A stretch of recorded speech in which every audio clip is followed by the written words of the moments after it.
চাষে লাভের মুখ দেখছেন আলিপুরদুয়ার জেলার কালচিনির কৃষকরা। কালচিনির যে কৃষি বলয় সাতালি, লতাবাড়ি, বিভিন্ন কৃষি বলয় এলাকাগুলোতেও কিন্তু এই কালো নুনিয়া চাষ শুরু হয়েছে।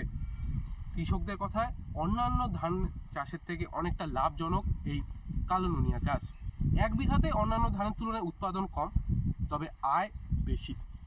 অন্যান্য ধান যেখানে এক বিঘাতে 10 থেকে 12 মণ উৎপাদন হয়, সেখানে এই কালো নুনিয়া হয় 5 থেকে 6 মণ। তবে অন্যান্য ধান প্রতি মণ 700 টাকা। অন্যান্য ধান কি এক বিঘাতে থেকে কম হয়, বেশি হয়? বেশি হয়, কিন্তু দামের এতে কম।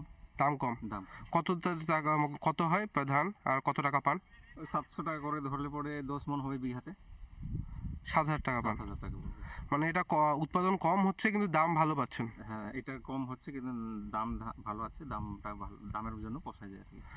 কাল নুনিয়া চাহিদা বেশি আছে ধানের, মানে চালের চাহিদা বেশি আছে, আর ফলন একটু কম হয়। অন্য অন্য ধানের থেকে ফলন কম হয়, কিন্তু দাম বেশি আছে কাল নুনিয়া ধানের।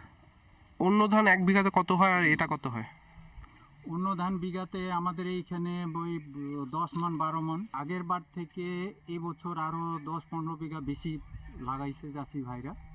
তো আগে তো একটু কম কম করতো, সবাই করতো, কেউ 1 বিঘা 2 বিঘা 3 বিঘা এইভাবে করে সবাই করতো, কিন্তু গেল বছর থেকে এই বছর একটু বাড়ছে চাহিদা, মানে লাগানোটা।